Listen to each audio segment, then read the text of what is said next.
The blood pressure volume for 4 person are given below, which the okay who among the following has normal blood pressure. ठीक है, तो human का normal blood pressure कितना होता है, human का normal blood pressure कितना होता है, तो नॉर्मल ब्लड प्रेशर हमारे पास हाई देन नॉर्मल। नॉर्मल की बात करें तो 120/80, तो 120 के अपने पास ये सिस्टोलिक ब्लड प्रेशर है और 80 के अपने पास डायस्टोलिक ब्लड प्रेशर। क्या है ये डायस्टोलिक ब्लड प्रेशर, ये डायस्टोलिक है और ये अपने पास सिस्टोलिक है। ठीक है ना, तो अपने पास जो पर्सन है उसका क्या है ना 1, मिस्टर ए का जो है ना वो अपने पास क्या है ना ब्लड प्रेशर नॉर्मल है, ब्लड प्रेशर नॉर्मल है। ठीक है, okay. Which the following is correct regarding chemosensitive area. Chemosensitive area के अपने पास क्या बताना है, करेक्ट बताना है। करेक्ट बताओ जरा, कीमोसेंसिटिव एरिया के लिए करेक्ट बताना है अपने को। कीमोसेंसिटिव एरिया के लिए correct, chemosensitive area okay are situated adjacent to the respiratory rhythm centre. जो कीमोसेंसिटिव एरिया होते हैं, जो कीमोसेंसिटिव एरिया होते हैं, chemosensitive area okay this are the chemosensitive area. ये रहे कीमोसेंसिटिव एरिया, और ये कीमोसेंसिटिव एरिया जो होते हैं वो addition to respiratory rhythm centre के एडिशन पाते हैं। कहाँ पाते हैं, मेडुला रीजन में। ठीक है, कहाँ पाते हैं, ये मेडुला रीजन में पाते हैं। कहाँ, medulla reason. Respiratory rhythm centre भी कहाँ पाता है, मेडुला रीजन में पाया जाता है। कहाँ पाया जाता है ये, मेडुला रीजन में, मेडुला। ठीक है, ओके। और दे आर इंपॉर्टेंट और they are sensitive to CO2 concentration by H+, है ना। They are sensitive to CO2 and H+ concentration. वो CO2 को सेंस कर सकते हैं, वो H+ को सेंस कर सकते हैं, लेकिन O2 को सेंस नहीं कर सकते, O2 को सेंस नहीं कर सकते। तो it is located in medulla reason, सही बात है। कीमोसेंसिटिव एरिया के लिए दे आर सेंसिटिव टू O2 नहीं। High H+ concentration activate the chemosensitive area, सही बात है। तो A और C सही है। The chemical and the physical property of amino acid are of essential because, देखो एनसीईआरटी ने साफ साफ अपनी लाइनों में लिखा है, chemical physical properties of amino acid are of essentially because of the alkyl group, because of the amino group, because of the carboxyl group and R group. ये तीनों की वजह से जो फिजिकल केमिकल प्रॉपर्टीज है एसेंशियली इसकी, मतलब physical chemical body को डिटरमाइन कौन कर रहा है, जो एमिनो ग्रुप, जो कार्बोक्सिलिक ग्रुप और जो आर ग्रुप है, वो तीनों मिलकर क्या कर रहे हैं, उसके प्रॉपर्टीज को डिफाइन कर रहे हैं और डिटरमाइन कर रहे हैं।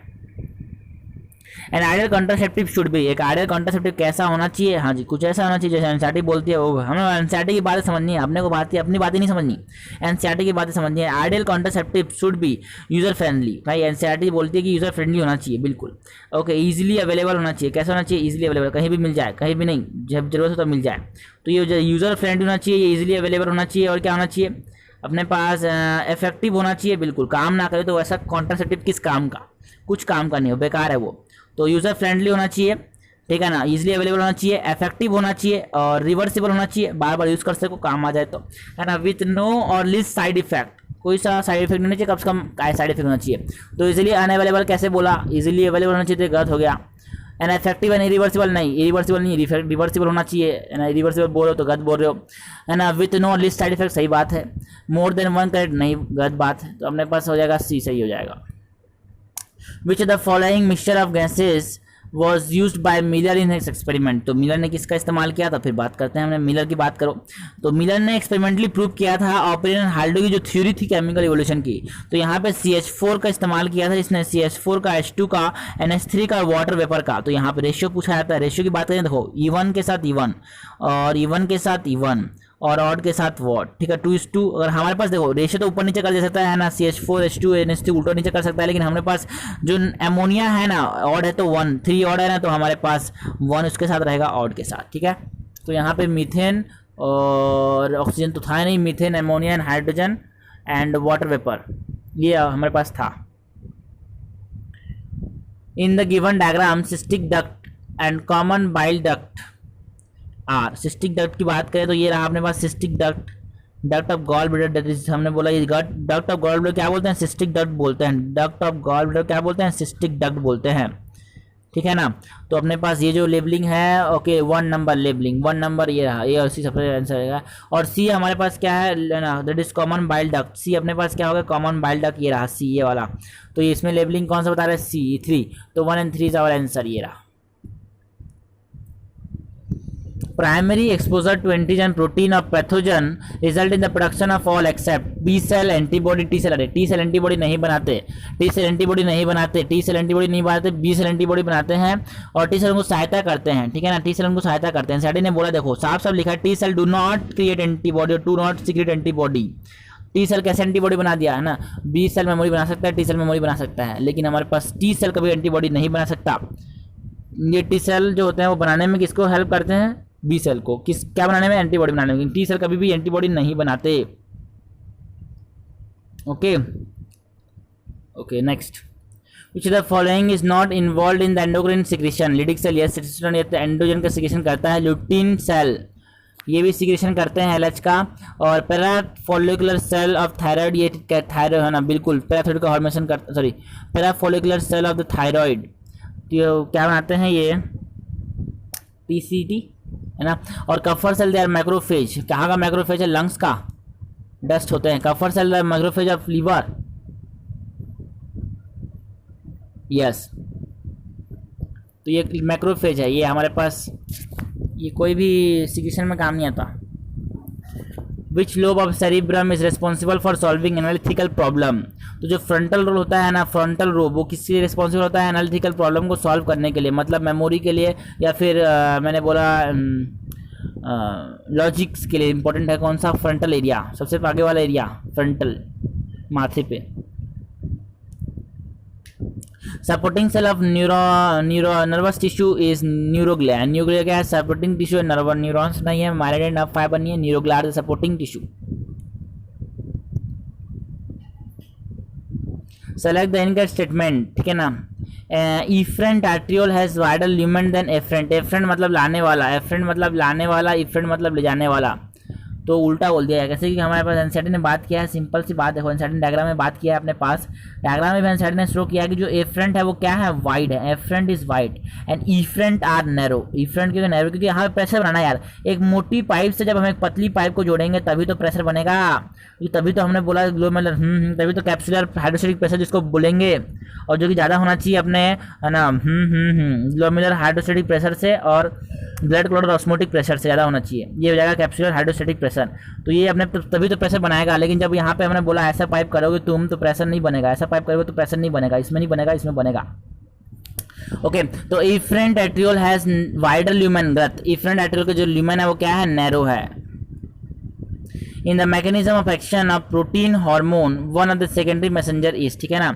एक्शन में हमारे पास सेकेंडरी मैसेंजर की बात करो, सेकेंडरी मैसेंजर एनसीईआरटी ने बात किया किसके बारे में, ये देखो सेकेंडरी मैसेंजर तो कौन बनाएगा, जो कि मेम्ब्रेन बाउंड, जिसके रिसेप्टर कहाँ पे होंगे, मेम्ब्रेन पे होंगे, मतलब है ना पेप्टाइड वाले पे, ठीक है। तो देखो ये साइक्लिक एमपी बन सकता है अपने पास सेकेंडरी मैसेंजर IP3 है ना, या फिर calcium, this are the secondary messengers, ठीक है। तो यहाँ पे बात करेंगे साइक्लिक एमपी जो कि क्या है, सेकेंडरी मैसेंजर, जो कि मेम्ब्रेन बाउंड रिसेप्टर, जो कि जैसे हार्मोन जिनके पास मेम्ब्रेन बाउंड रिसेप्टर होता है उसमें ये काम आता है। और स्टेरॉइड हार्मोन जो होता है उनके अंदर में रिसेप्टर पाए जाते हैं।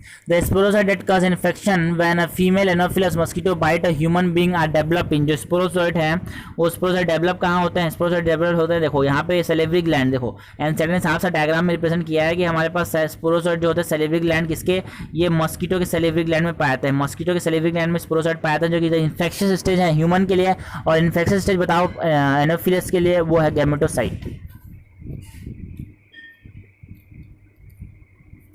Genetic variation in a population arises due to recombination as well as mutation. Recombination crossing over की वजह से क्या हो जाएगा, जेनेटिक वेरिएशन आएगा, और म्यूटेशन की वजह से आता ही है। The shared terminal duct of reproductive and urinary system in human female. देखो ह्यूमन फीमेल में रिप्रोडक्टिव और यूनरी सिस्टम के लिए कोई शेयर्ड डक्ट है क्या, तो एनसीईआरटी देखो सर, एनसीईआरटी डायग्राम देखते हैं। यहाँ पे आगे में क्या होगा, यूरिनरी ब्लैडर, आगे में यूरिनरी ब्लैडर है, आगे में यूरिनरी ब्लैडर है, और यहाँ से कोई भी डक्ट कॉमन नहीं है। देखो ये यूरिन का प्रोसेस है, और ये फीमेल जेनिटल ट्रैक्ट है, ये रहा है ना, ये हमारे पास सर्विक्स हो गया, यहाँ पे यूटेरस हो गया, ठीक है ना। तो यहाँ पे कोई भी कॉमन नहीं है, दोनों में कॉमन, दोनों की ओपनिंग अलग अलग है, कॉमन नहीं है दोनों में कुछ, ठीक है। There is no common duct exist. The gene causing cancer are, जो जीन कैंसर कजिंग जीन्स आपको पता है ऑन्कोजेंस बोलते हैं, ठीक है ना, और ऑन्कोजेनिक वायरस इनको डिलीवर कर देते हैं, या फिर म्यूटेशन से भी आ जाते हैं। How many ova and sperms will be produced from? How many ova and sperms will be produced from? देखो, how many ova and sperms will be produced from 100 secondary oocyte and 100 secondary spermatocyte. ठीक है, तो 100 secondary oocyte कितना बनाएगा? 100 ओवा. 100 secondary oocyte कितना बनाएगा? 100 ओवा बनाएगा. 100 सेकेंडरी oocyte तो 100 ओवा बनेगा, तो 100 वाले अपने ऑप्शन हो जाएगा. और 100 सेकेंडरी oocyte कितना ओवा बनाएगा? देखो, सेकेंडरी oocyte, एक सेकेंडरी oocyte, सॉरी हमने बोला 100 सेकेंडरी स्पर्मेटोसाइट जो होगा कितना स्पर्मेटिड बनाएगा या फिर कितना स्पर्म बनाएगा. ठीक है ना. तो अपने पास देखो, एक सेकेंडरी स्पर्मेटोसाइट से 2 स्पर्म बन रहे हैं, तो 100 सेकेंडरी स्पर्मेटोसाइट से 200 स्पर्म बनेंगे. ये हो जाएगा अपने पास answer. Choose the correct statement. अपने पास बोला है cockroach is a diurnal organism. नहीं, ये नॉक्टर्नल ऑर्गेनिज्म, रात में चलता है, रातचर है ये. Okay,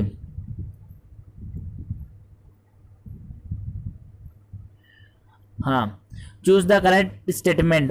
cockroach is diurnal organism गलत है. RBC of cockroach has white colour. No, इनका कॉकरोच का जो आरबीसी होता है वो वाइट कलर का नहीं होता. क्या कलर का होता है? रेड कलर का होता है. ठीक है ना. डिजॉल्व होता है यहाँ पे हीमोग्लोबिन प्लाज्मा में. Abdomen of female. Okay, abdomen of female cockroach is made of 4 segment. जो एब्डोमेन है फीमेल कॉकरोच की वो कितने सेगमेंट से मिलकर बना है ना? तो सेगमेंट से मिलकर बना है. 7th boat shape and together with, नहीं, 3 सेगमेंट. देखो,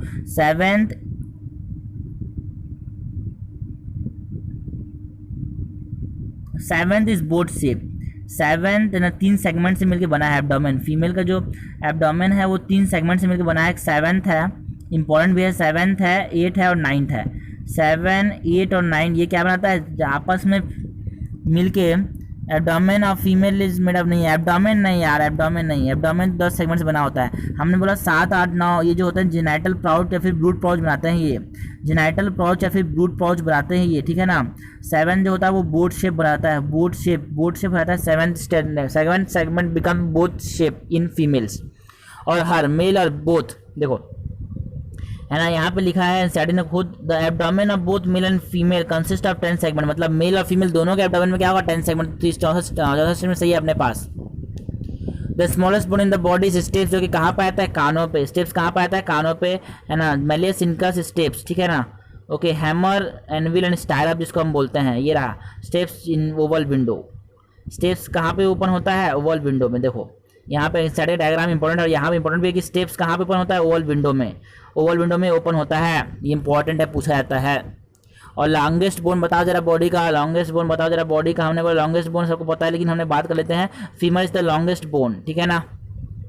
okay, in sarcomere the thin filament is bisected by. जो थिन फिलामेंट है उसको बाइसेक्ट कौन करता है? थिन फिलामेंट मतलब एक्टिन. थिन फिलामेंट मतलब ये रहा एक्टिन. थिन फिलामेंट मतलब, है ना, थिन फिलामेंट मतलब हमने बोला ये रहा एक्टिन. ये थिन है अपने पास. थिन मतलब एक्टिन, और एक्टिन को बाइसेक्ट करने वाला जेड लाइन, और 2 जेड लाइन के बीच का distance is called as sarcomere. क्या कहलाता है? ये sarcomere. That is the functional unit of muscle contraction. लेकिन जो एनाटॉमिकल यूनिट है वो क्या है? Muscle fibre. तो यहाँ पे ये हो जाएगा अपना answer. Which the following structure is present in the diencephalon. Diencephalon तो हमारे पास पहले बात तो करते हैं. हमारे पास जो ब्रेन है ना, उसमें 4 ब्रेन जो है, 4 brain is divided into 2 part.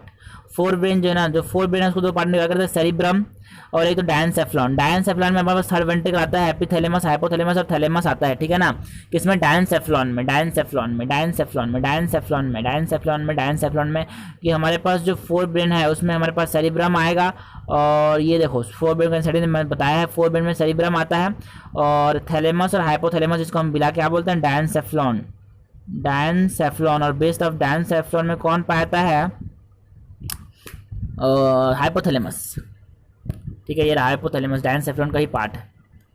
Hormone responsible for normal sleep wake cycle जिसको हम डायर्नल रिदम बोलते हैं. कौन सा हार्मोन? मेलाटोनिन. मेलाटोनिन हार्मोन जो कि पीनियल ग्लैंड से निकलता है. पीनियल ग्लैंड कहाँ पाता है? ये इंपॉर्टेंट, डॉर्सल साइड में पाता है. किसके? 4 ब्रेन के. ठीक है.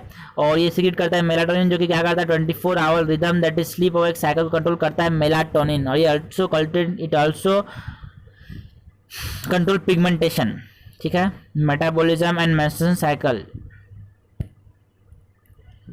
Choose the correct statement regarding GIFT zygote intrafallopian transfer. इसका जिसका डेफिनेशन इंपॉर्टेंट, डेफिनेशन मतलब फुल फॉर्म इंपॉर्टेंट है। फुल फॉर्म याद हो गया तो हमको सब याद हो जाएगा। फुल फॉर्म याद हो गया तो हमको सब याद हो जाएगा। फुल फॉर्म याद हो गया तो अपने को सब याद हो जाएगा। फुल फॉर्म याद हो गया तो अपने को सब याद हो जाएगा। फुल फॉर्म याद हो गया तो अपने को सब याद हो जाएगा, ठीक है ना। तो जायगोट इज ना, बिल्कुल जायगोट का काम आएगा, कोई हुआ काम नहीं आएगा यहाँ पे। Zygote formed in in vitro condition is transferred into the fallopian tube of its mother and surrogate mother. सही बात है ना। ओके, जायगोट को हाँ बिल्कुल फ्रॉम द फीमेल डोनर, नहीं फीमेल डोनर से जायगोट को नहीं ट्रांसफर करते हैं। जायगोट इंटरफेलोपियन ट्रांसफर तभी करते हैं जब हमारे पास इन विट्रो फर्टिलाइजेशन करते हैं। इन विट्रो मतलब आर्टिफिशियल कंडीशन में, लेबोरेटरी कंडीशन में, तभी जायगोट इंटरफेलोपियन ट्रांसफर का इस्तेमाल करते हैं हम, ठीक है। तो which the following evidence does not favour Lamarckian theory of inheritance of acquired character. तो इनमें से लेमार्कियन थ्योरी को कौन क्या नहीं करता, फेवर नहीं करता। तो हमारे पास lack of pigment in cave dwelling animal, ये सही है। लेमार्क बोलते देखो जो चीज़ काम नहीं आती वो खत्म हो जाती है, उसका कोई नहीं तो उसको एलिमिनेट हो जाता है। जैसे कि lack of pigment in cave डेलिंग, क्योंकि केव में हमारे पास अंधेरा ही होगा तो उनकी आंखों में पिगमेंट ही नहीं मिलता है ना। ऐसा लेमार्क ने बोला कि जो केव में रहता है उनके पास पिगमेंट की जरूरत ही नहीं होगी, अंधेरा ही रहता है तो पिगमेंट की जरूरत ही नहीं है, तो इसीलिए क्या होता है उनके पास पिगमेंट नहीं होता। ये अपने पास लेमार्क के साथ सही है। मेलानिजन इन पेपर्ड मॉथ, नहीं ये तो नेचुरल सिलेक्शन का एग्जाम्पल है, तो लेमार्क के हिसाब से ये गलत है, क्योंकि नेचुरल सिलेक्शन कॉन्सेप्ट दिया था डार्विन ने, ठीक है ना। उसको एक्सप्लेन नहीं कर पाया मेलानिजन है ना, इंडस्ट्रियल मेलानिजन को ये एक्सप्लेन नहीं कर पाया कौन लेमार्क, ठीक है। उस टाइम तो आया भी नहीं था। Okay, and absence of limb in snake, सही है ये भी, क्योंकि स्नेक जो होते हैं वो हाथ पैर चलते नहीं, इसीलिए वो भी गायब हो गया। ऐसा किसने बोला, लेमार्क ने। Presence of web toes in aquatic birds, उसने बोला कि एक्वेटिक जो पानी में जो रहता है उन्होंने अपने हाथ को थोड़ा खिंचाव किया तो क्या हो गया, वेब्ड हो गए वो, है ना, जिसे बदक में देखने को मिलता है जो। तो ये सही है अपने पास, और 20 भी गलत है अपने पास। Secretion from which one of the following gland is rich in fructose, calcium and certain enzymes. तो ऐसे आ जाते हैं हमारे पास जो CSF होता है ना, सेरेब्रोस्पाइनल फ्लूइड, तो कैल्शियम कहाँ से निकलेगा, कैल्शियम कहाँ से निकलेगा, स्पाइनल फ्लूइड, सॉरी स्पाइनल से नहीं, सेमिनल वेसिकल से। सेरेब्रोस्पाइनल फ्लूइड जो हमारे पास कैल्शियम होगा, वो कैल्शियम कहाँ से निकलेगा, ना सेमिनल प्लाज्मा। फ्रक्टोज जो होगा वो कहाँ से निकलेगा, सेमिनल प्लाज्मा से। Calcium and fructose seminal plasma से।